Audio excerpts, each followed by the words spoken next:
Padre, y del Hijo, y del Espíritu Santo. Amén. Ven Espíritu Santo, llena los corazones de tus fieles, enciende en ellos el fuego de tu amor. Envía, Señor, tu Espíritu y todo será creado. Y se renovará la faz de la tierra. Oh Dios, que has iluminado los corazones de tus fieles con la luz del Espíritu Santo, haz que, guiados por este mismo Espíritu, vivamos con rectitud y gocemos de tus divinos consuelos. Por Cristo nuestro Señor. Amén. Vamos a pedir la intercesión de la Virgen Santísima. Dios te salve María, llena de gracia, el Señor es contigo. Bendita eres entre todas las mujeres, y bendito es el fruto de tu vientre, Jesús. Santa María, Madre de Dios, ruega por nosotros pecadores, ahora y en la hora de nuestra muerte. Amén. Esta tarde le agradecemos mucho a las hermanas dominicas de Santa Catalina que nos reciben aquí en su monasterio. Ellas llevan aquí en la ciudad orando, dando testimonio de la vida de Jesús. Este monasterio con las hermanas anteriores de hace siglos, desde hace 451 años, y están aquí en el barrio de Analco, orando, pidiendo, y el lema de ellas sigue siendo el lema de Santo Domingo: hablar con Dios o hablar de Dios. ¿Y a qué nos invita el Señor en estos días de Cuaresma? Lo que el Santo Padre nos pedía. La Cuaresma es el tiempo para prepararnos hacia la Pascua.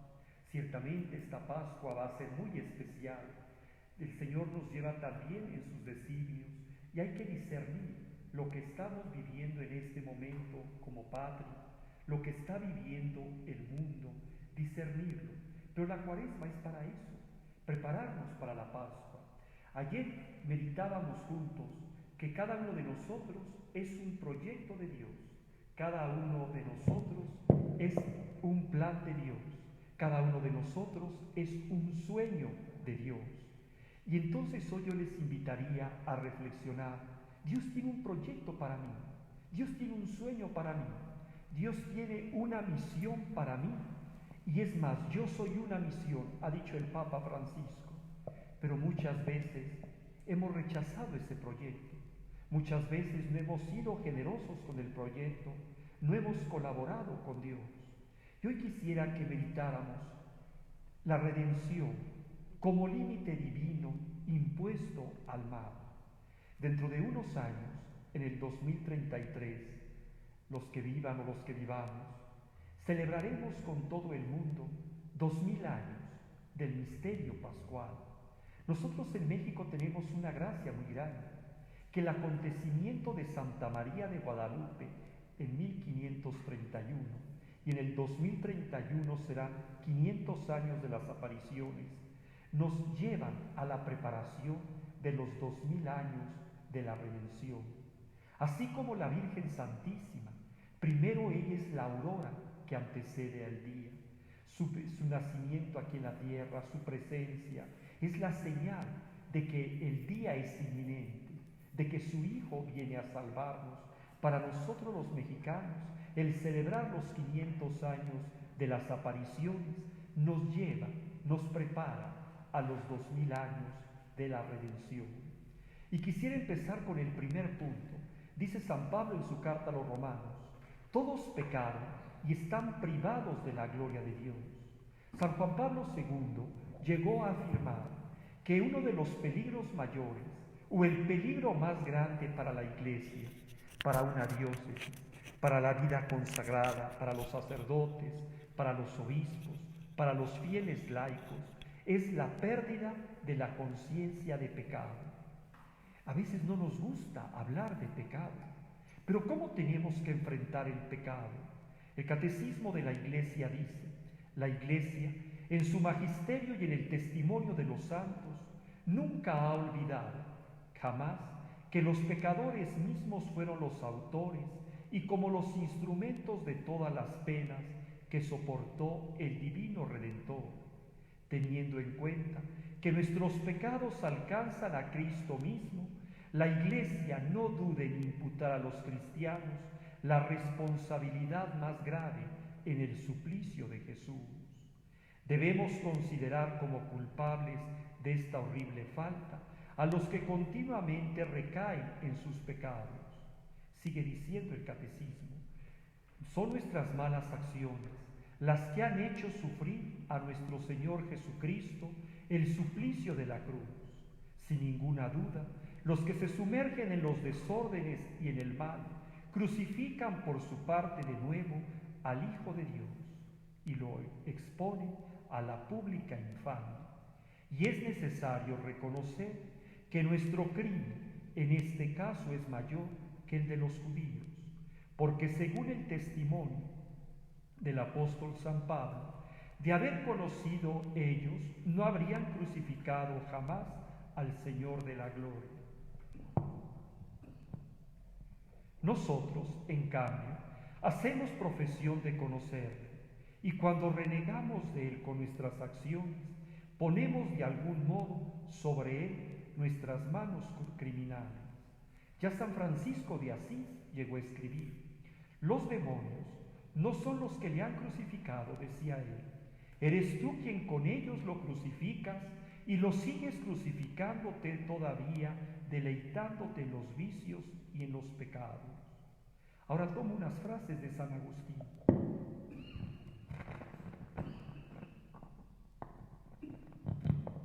Yo reconozco mi culpa, dice el salmista. Si yo la reconozco, dígnate tú perdonar. No tengamos la presunción de que vivimos rectamente y sin pecado.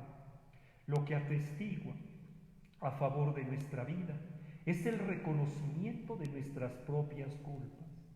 Sigue diciendo San Agustín, los hombres sin remedio son aquellos que dejan de atender a sus propios pecados para fijarse en los de los demás. No buscan lo que hay que corregir, sino en qué pueden morder. Y al no poderse excusar a sí mismos, están siempre dispuestos a acusar a los demás. Yo reconozco mi culpa, tengo siempre presente mi pecado. El que así ora no atiende a los pecados ajenos, sino que se examina a sí mismo y no de manera superficial como quien palpa, sino profundizando en su interior, y por eso precisamente puede atreverse a pedir perdón. Hermanas y hermanos, lo que nos justifica ante nuestro Dios, lo que nos abre la puerta a Dios, es reconocer que soy pecador. Voy a ponerles el ejemplo de Santa Teresita del Niño Jesús. Ella tiene una frase que dice, a mí Dios me tiene que perdonar más que a María Magdalena. Y alguien puede decir, ¿cómo es posible eso en esta santa? María Magdalena era una mujer pecadora, era una mujer que se dedicaba a la prostitución, era una mujer, según el Evangelio, estaba poseída, varios demonios. Y Santa Teresita dice, a mí Dios me tiene que perdonar más que a María Magdalena. Y ella continúa, porque ella cayó y Dios no ha permitido que yo cayera. Cuando nosotros vemos pecados de los demás, no es para escandalizarnos, no es para criticarnos, sino es para tomar otra actitud. Mira, Señor, qué bueno eres. Yo soy capaz de cometer eso. Y si no he caído en aquel pecado, es porque tú me preservas. Pero si Dios nos suelta, nosotros somos capaces de cometer todo. Pongan un jabón en una resbaladilla. ¿Dónde se detiene? No se detiene, hasta el fondo. Así hay que vivir con esta actitud. Cuando yo veo pecados ajenos, tengo que tomar esa actitud. Señor, mira qué bueno eres. Yo soy capaz de eso y más. Quiero ahora comentar un texto de Santa Faustina Kowalska, que se le aparece el Señor de la Misericordia. Y un día ella, vean que en dónde andaba esta santa religiosa, le dice al Señor, quiero ser toda tuya, quiero ser totalmente para ti. Ella misma escribe en su diario en el número 1318, amaba a Dios con todas las fuerzas de mi alma. Era una mujer envidiable, ¿sí o no? Amar a Dios con todas las fuerzas del alma. Y entonces va ella y le entrega todo. Ella escribe, te ofrezco el alma y el cuerpo, el intelecto y la voluntad, y todos los sentimientos de mi corazón. Con los votos me he entregado toda a ti, ya no tengo nada más que podría ofrecerte. Y el Señor le contesta: hija mía, no me has ofrecido lo que es realmente tuyo. Y entonces me he ensimismado y he constatado de que amaba a Dios con todas las fuerzas, y sin poder conocer qué era lo que no le había dado a Jesús, le pregunté: dímelo, y te lo daré inmediatamente con generosidad del corazón. Jesús me dijo amablemente: hija, dame tu miseria, porque es tu propiedad exclusiva. Esta es nuestra propiedad. Nosotros tenemos muchísimos dones, pero todos los dones se nos han dado. San Pablo escribe la carta a los Corintios y dice: ¿qué tienes que no hayas recibido? Y si lo has recibido, ¿por qué actúas como si no se te ha dado? Tenemos muchísimos dones. Dios nos llena con muchísimos dones. Pero esos dones, ¿de quién son? De Él. Lo que es nuestro, hay que decir como Faustina: mi miseria, mis pecados, mis errores. Y Jesús quiere que le entreguemos eso, porque sigue ella misma escribiendo: hija, dame tu miseria, porque es tu propiedad exclusiva, me dijo Jesús. Y entonces Faustina no se pone triste. Cuando nosotros vemos el pecado, esto es como un juego de fútbol americano. ¿Lo han visto? Los jugadores de fútbol americano son jugadores fuertes, robustos. Cuando el jugador recibe, uno de los jugadores, la pelota, el balón, tiene dos opciones: correr, aventársela a otro jugador, o que lleguen los demás jugadores y lo aplasten. Lo mismo pasa con el pecado. Cuando yo solamente me quedo mirando mi pecado, vienen 4 jugadores en contra mía y me aplastan. La tristeza, la angustia, el desánimo y hasta una posible depresión. ¿Qué hizo Faustina? Aventarle la pelota a Jesús, el balón a Jesús. Ella sigue escribiendo: en ese momento un rayo de luz iluminó mi alma y conocí todo el abismo de mi miseria. En ese mismo momento me abracé contra el Santísimo Corazón de Jesús con tanta confianza, que aunque tuviera sobre la conciencia los pecados de todos los condenados, no dudaría de la divina misericordia, sino que con el corazón hecho polvo me arrojaría en el abismo de tu misericordia. Creo, Jesús, que no me rechazarías jamás, sino que me absolverías con la mano de quien te sustituye en el sacramento de la reconciliación. Eso necesitamos hacer. Veo mis pecados, hay que ir al corazón de Cristo. ¿Cuál es nuestro lugar? Ustedes tienen un crucifijo precioso. Vean la llaga del costado. Ese es nuestro lugar, porque el corazón de Jesús le dice a Santa Margarita María de la Coque en 1670 y tantos, le dice: la llaga de mi costado, mi corazón, es un abismo de alegría, es un abismo de humildad, es un abismo de amor, es un abismo de misericordia. Hermanas, ese es nuestro lugar, la llaga del costado de Cristo. San Buenaventura, sucesor de San Francisco, afirmaba esto: es un abismo de misericordia. Ese es nuestro lugar. Veo mi pecado, no me puedo quedar como el jugador de fútbol americano que con la pelota y que me aplaste la tristeza, me aplaste la angustia, me aplaste el desánimo, me aplaste hasta una posible depresión.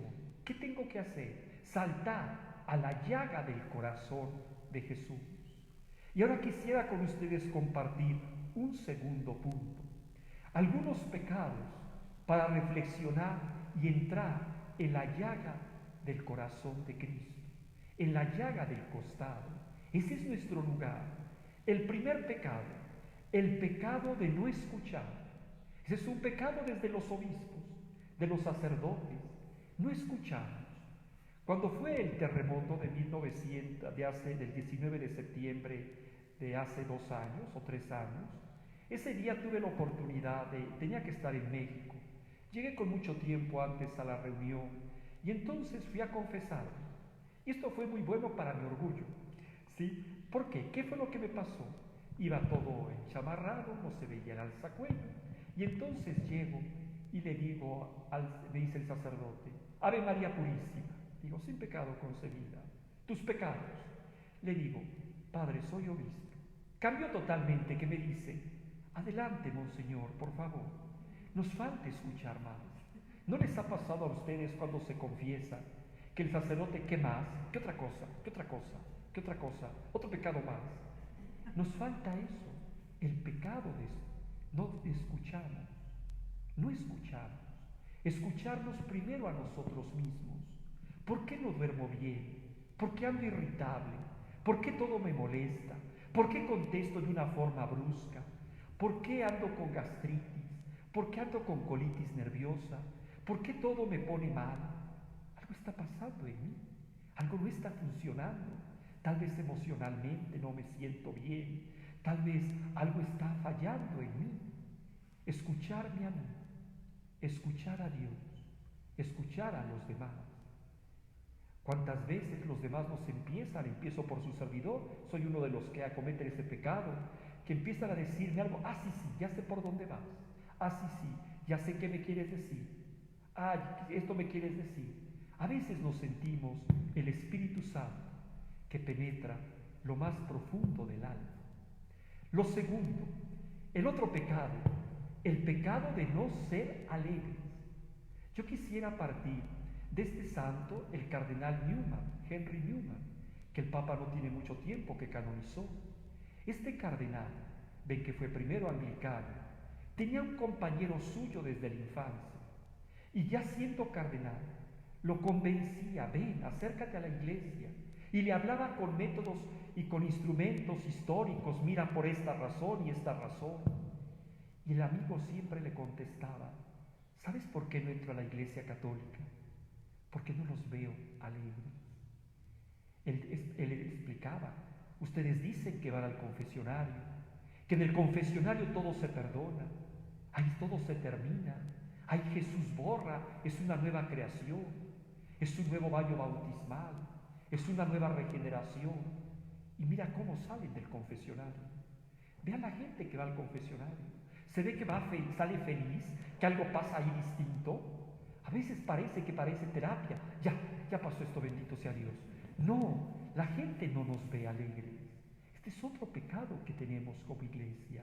Algo que nos tiene que caracterizar es este don, el don de la alegría, que es fruto del Espíritu Santo. ¿Por qué no somos alegres? ¿Saben por qué yo pienso? Porque hay mucho orgullo en nosotros. Satanás es terriblemente serio. Entonces, en nosotros nos falta esa alegría. La Virgen Santísima, pienso que era una mujer alegre.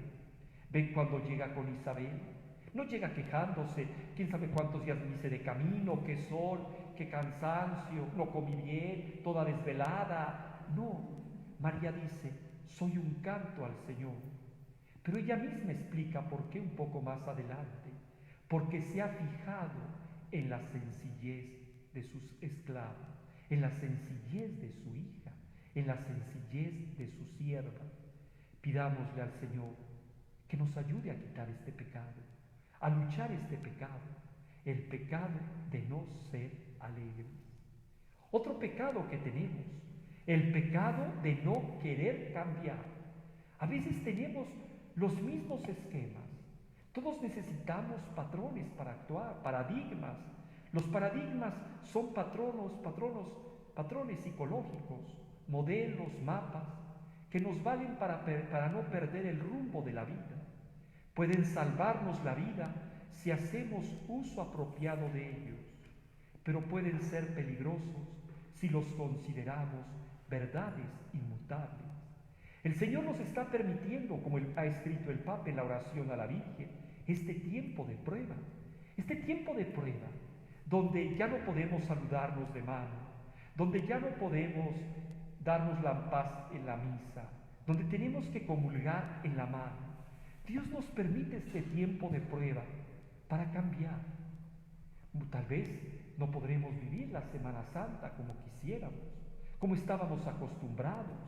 las procesiones multitudinarias. Tal vez quisiéramos vivir la Semana Santa como antes, filas de confesiones, el Via Crucis multitudinario, quisiéramos participar en los oficios, y tal vez esta semana va a ser diferente. Es una oportunidad para cambiar. Tenemos que romper paradigmas y tenemos que adecuarnos a los paradigmas. A veces queremos que el mundo se adecue a nosotros. Ese es un error. Hay que preguntarnos, Señor, yo me adecuo a lo que tú nos vas pidiendo. Y tenemos que vivir con esa disponibilidad. La vida consagrada tiene una maravilla. ¿Ustedes se postran cuando hacen los votos perpetuos? Igual que nosotros cuando es la ordenación diaconal sacerdotal. El Papa San Juan Pablo II explicaba eso y decía, ¿por qué te postras en el suelo?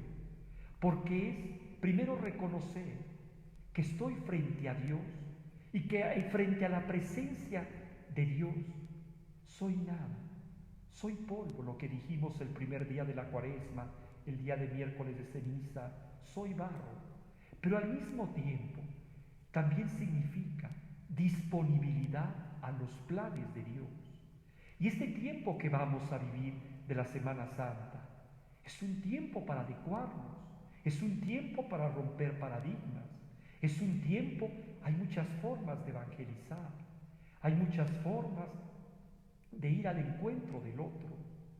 El pecado de no querer cambiar. Tenemos otro pecado, el pecado de no juzgar, de juzgar. Dice el Evangelio, no juzguéis y no seréis juzgados, no condenéis y no seréis condenados, perdonad y seréis perdonados. El Santo Padre ha escrito, dice el Evangelio, no juzgar y no condenar, si no se quiere incurrir en el juicio de Dios. Nadie puede convertirse en el juez del propio hermano. Los hombres ciertamente con sus juicios se detienen en la superficie, mientras solo Dios ve el interior de la persona. Por eso no puedo juzgar, porque la persona puede tener alguna razón, aunque a mí no me parezca externamente. Yo solamente me puedo quedar en las olas. Dios ve la superficie. Sigue diciendo el Papa, cuánto mal hacen las palabras cuando están motivadas solo por sentimientos de celos y envidia. Hablar mal del prójimo en su ausencia equivale a exponerle al descrédito, a comprometer su reputación y a dejarlo a merced del chisme. Este es otro pecado, el pecado de juzgar. Otro pecado que tenemos, ser promotores o cómplices de la corrupción. El Papa Francisco no ha tenido miedo a escribir, porque a veces pensamos corrupción, ¿y a qué nos suena? ¿Qué piensan ustedes cuando escuchan la palabra corrupción? Echado a perder.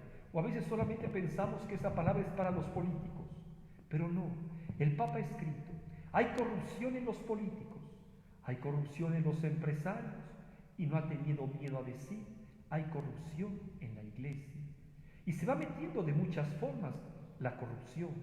Escribe el Papa, es una llaga putrefacta que echa a perder la sociedad. Es un pecado que grita hacia el cielo, que mina desde los fundamentos la vida personal y social.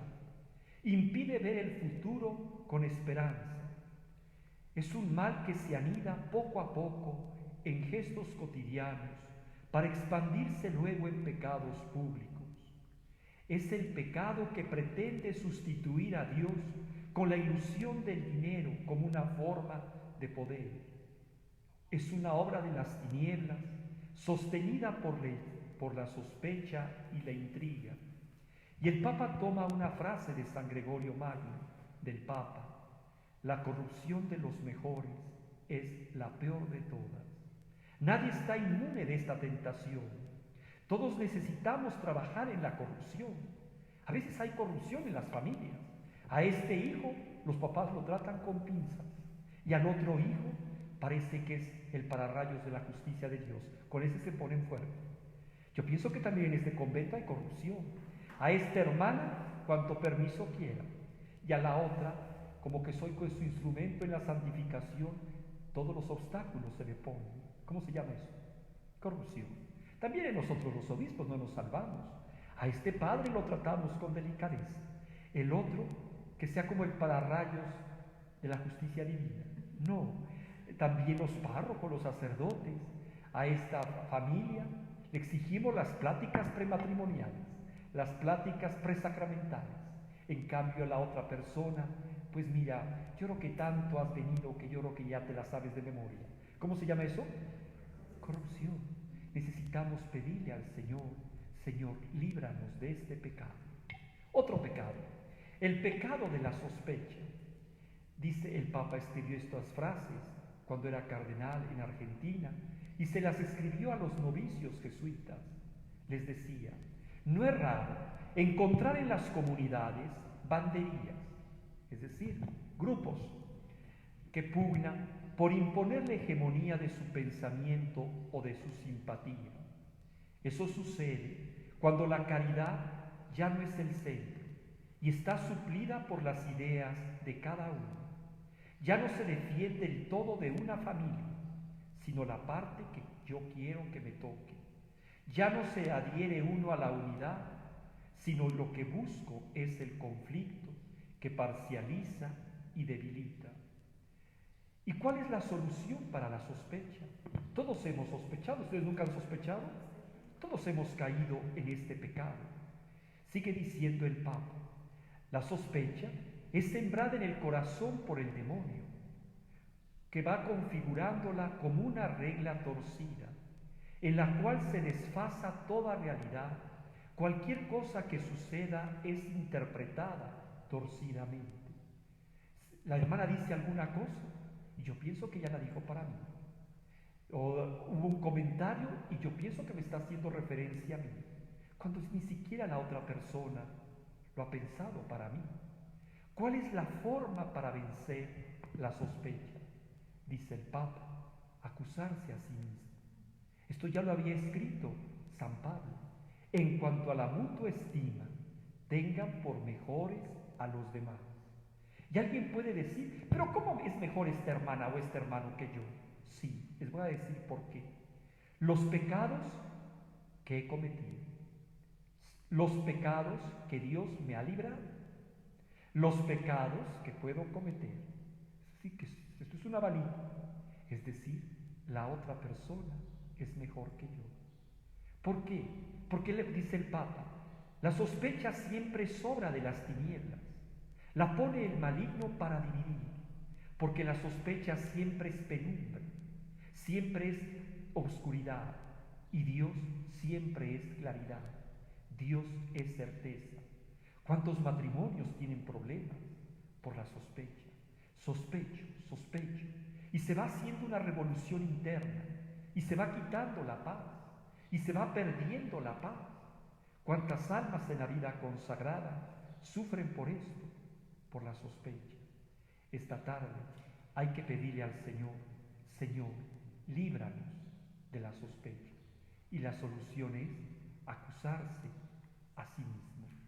Otro pecado que tenemos que reconocer en la vida consagrada, pienso, es el pecado del gnosticismo. Fue una herejía que se luchó mucho. La primera carta de San Juan es escrita a finales del siglo I, principios del siglo I, ya empezando el siglo II a principios, contra esta herejía. ¿Esta herejía qué cosa era? Lo importante era conocer, no la experiencia. Conocer, conocer, conocer. Y no, Dios es una experiencia. Por eso escribe San Juan en la primera carta, lo que hemos visto, lo que hemos conocido, lo que nuestras manos tocaron de la palabra que se ha hecho carne, les transmitimos esto. Jesús no es una idea, no es una filosofía, no es un sistema, la iglesia. Jesús, decía San Juan Pablo II, Jesús es una persona. Y decía San Juan Pablo II, la iglesia No es una filosofía, no es una institución, no es una organización, no es una sociedad. Es la razón de alguien que vive y está con ella y camina con ella. Este es el gnosticismo, tener conocimientos, conocer. Y se puede conocer muchísimo y no tener la experiencia. Este es otro pecado. Y se va metiendo en la iglesia este pecado escrito el Papa Francisco. Hoy nos tenemos que cuestionar: Señor, ¿tengo experiencia de ti o solo tengo ideas de ti? Cuando yo era seminarista, un sacerdote nos decía: no se vayan a suicidar, no vayan a entregar la vida a uno, a quien no conocen. Y esto nos puede pasar en la vida consagrada, en la vida sacerdotal. Podemos estar aquí físicamente cerca del Señor. Los sacerdotes celebramos todos los días, el milagro se realiza en las manos, y no tener la experiencia de Dios. El Papa Francisco ha dicho una frase muy fuerte: seminarista que no tiene la experiencia de Dios, que no se ordene, porque Jesús no es una idea. Entregar la vida a una idea. Ustedes como vida consagrada, entregar la vida a una idea. No, Jesús es una persona. Y esta tarde es preguntarnos: Señor, ¿no seremos gnósticos? Otro pecado, el pecado del pelagianismo actual. San Agustín luchó con este pecado. ¿Cuál es el pelagianismo? Pensar que todo depende de mis fuerzas, pensar que todo depende de mí. San Agustín tiene una frase muy fuerte que dice: el hombre sin la gracia es un cadáver.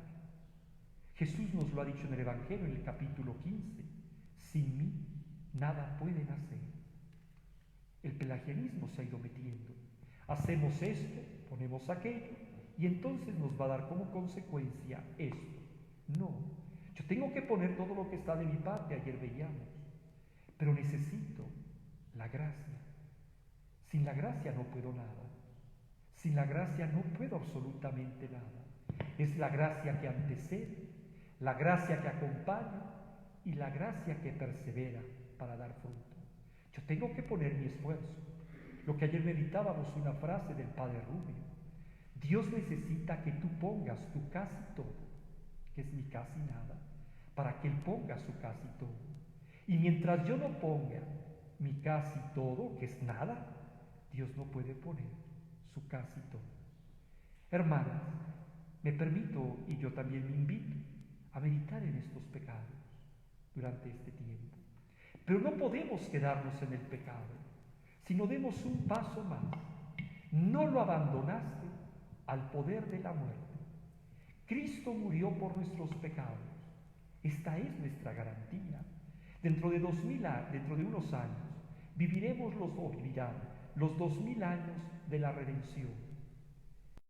Quisiera empezar con una frase de Nietzsche, este hombre filósofo francés, pero alemán, que decía: mejores cánticos tendrían que cantar y más redimidos tendrían que parecerme sus discípulos para que yo aprendiera a creer en su Redentor. ¿Cómo muchas veces la gente ve la redención? Para muchos, ¿qué cosa es la redención? Ahora que vienen los viernes de Cuaresma, procesiones con el Via Cruz, el Viernes Santo, entre más largo sea el Via Cruz y entre más calor ese día se ve, dicen muchos hermanos nuestros, estuvo mejor el Via Cruz. Queda la redención. Muchos cuestionan la redención. Dicen: bueno, si ya Jesús nos redimió, ¿por qué este mundo tan violento? ¿Por qué tanto mal? ¿Por qué tanta pobreza? ¿Por qué tanta desigualdad? ¿Dónde está la redención? Otros no quieren creer en la redención por esto. ¿Cómo tenemos que ver la redención? La redención tenemos que verla como escribe Pablo, su experiencia de redentor, de redimido. Dice en la carta a Timoteo: Cristo Jesús vino al mundo a salvar a los pecadores. El primero de ellos soy yo. El primer paso a la redención exige reconocerme que soy pecador. Pero luego pasa a lo siguiente. Y si encontré misericordia, fue para que en mí primeramente manifestase Jesucristo toda su paciencia y sirviera de ejemplo a los que habían de creer en Él, para obtener vida eterna. Y miren la experiencia de Pablo de redimido. Al Rey de los siglos, al Dios inmortal, invisible y único, honor y gloria por los siglos de los siglos. Hermanos, pidámosle al Señor que nos conceda esta gracia, experimentar la redención. Cada acontecimiento de la vida de Jesús tiene un valor redentor. ¿Y qué cosa es la redención? Dios sale a mi encuentro a través de su Hijo único. Dios viene a mi encuentro. Dios me perdona. Dios olvida el pecado. Dios restaura las faltas, lo que he cometido con el pecado. Y las consecuencias son mejores que si no hubiera caído. ¿Se acuerdan de San Agustín? Feliz culpa que nos mereció tal Redentor. Es decir, qué bueno que Adán y Eva pecaron, en pocas palabras. Salimos ganando. Se nos dio un Redentor. Esa es la redención. Dios viene a mi encuentro. Dios perdona. Dios olvida. Dios borra. Dios restaura. Y las consecuencias son mejores. Yo les invito a una frase de Santa Brígida. Un día, contemplando el crucifijo, Brígida le dice al Señor: mira, Señor, todo lo que sufriste, todo lo que padeciste por mí. Mira cómo fuiste crucificado y todo lo que viviste. Y vean esta frase tan extraordinaria. El Señor le contesta: porque te amo, Brígida, volvería una y otra vez a sufrir, a ser crucificado, a morir. ¿Qué tenemos que hacer? Lo que el Papa Francisco decía el año pasado en la homilía de la jornada para las 24 horas. El Papa se preguntaba y decía: ¿dónde están los pecados después de la confesión? Y decía el Papa: después de la confesión tenemos que ir al crucificado y decirle: Señor, te doy gracias, porque mis pecados ya no los cargo yo, los cargas tú. Y no los cargas como, ven esos papelitos, los postis que se pegan. Jesús lo carga, la cruz no está llena de postis, de mis pecados, no. Jesús carga con mis pecados y Él con mis pecados está clavado en la cruz después de la confesión. Por eso tengo que salir alegre y feliz. Mis pecados no los cargo yo. Mis pecados están ahí con Jesús en la cruz. Sus hermanos obispos, al presentarles el proyecto global de pastoral hacia el 2031-2033, pusimos esta frase: pareciera que nosotros los obispos, y con nosotros muchos cristianos, somos los primeros que no acabamos de creer nuestra confesión de fe. No se nos nota la redención, no vivimos de acuerdo a nuestra condición de redimido. ¿Acaso no parecemos ser nosotros los primeros en confirmar con nuestra mediocridad y desesperanza el grito de quienes proclaman un mundo irredento? Pidámosle al Señor la gracia, vivir como redimidos. Somos salvados, hemos sido comprados con la sangre de Jesús, lo sabemos de memoria, pero lo hemos olvidado en la práctica. Pidámosle a Jesús esta tarde: Señor, en medio de esta prueba que vivimos mundial, ayúdanos a vivir como redimidos, como salvados, porque si no podemos caer en todo lo contrario, ser profetas de desesperanza en este momento. Sí, es una situación difícil, es un momento, el Papa le dice a la Virgen, en esta prueba que vivimos, sí, pero vivir como redimidos. El Padre nos ha enviado a su Hijo, Él nos perdona, Él borra nuestra iniquidad, Él restaura, las consecuencias son mejores. Pidámosle al Señor: ayúdanos a vivir cómo redimirnos. Así sea. Ahora les invito a un momento en silencio a pedirle al Señor estos dones. El don, Señor, de reconocer mis pecados, pero de reconocerlos como redimido, como redimida. Que no sea el jugador de fútbol americano que cargo con el pecado. No, sino que te entrego mi pecado, Señor.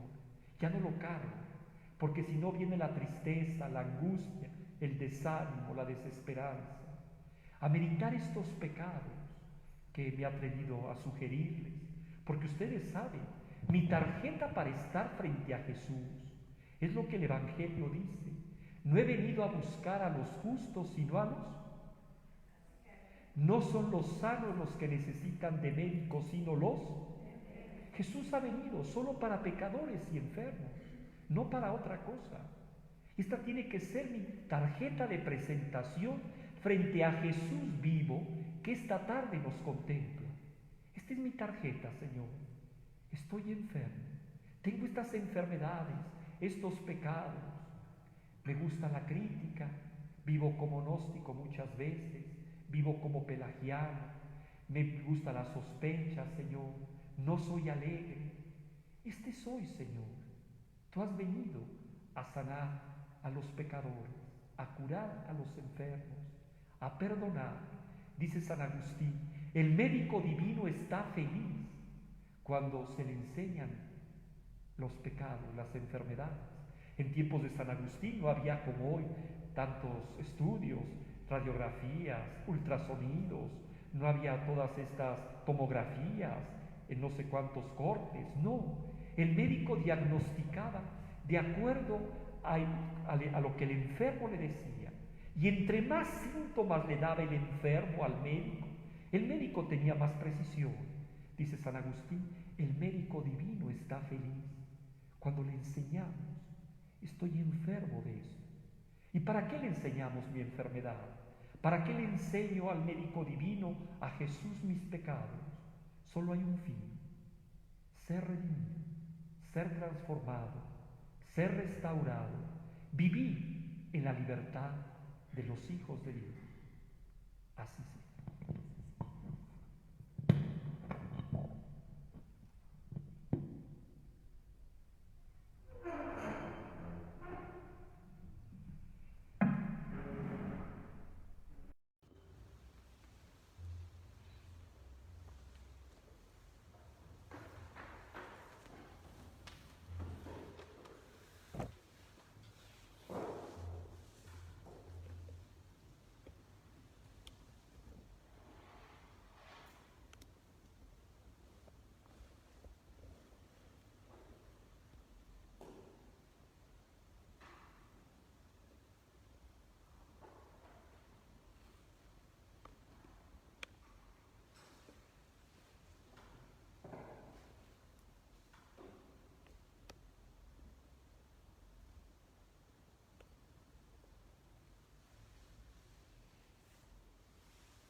Bendito sea Jesucristo, verdadero Dios y verdadero hombre. Bendito sea el nombre de Jesús.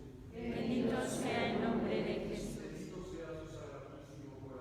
Bendito sea su sacratísimo corazón. Bendito sea su sacratísimo corazón. Bendita sea su preciosísima sangre. Bendita sea su preciosísima sangre. Bendito sea Jesús en el santísimo sacramento del altar. Bendito sea el Espíritu Santo Paráclito. Bendita sea la augusta Madre de Dios, María Santísima. Bendita sea su Santa e Inmaculada Concepción. Bendita sea su gloriosa Asunción. Bendito sea el nombre de María, Virgen y Madre. Bendito sea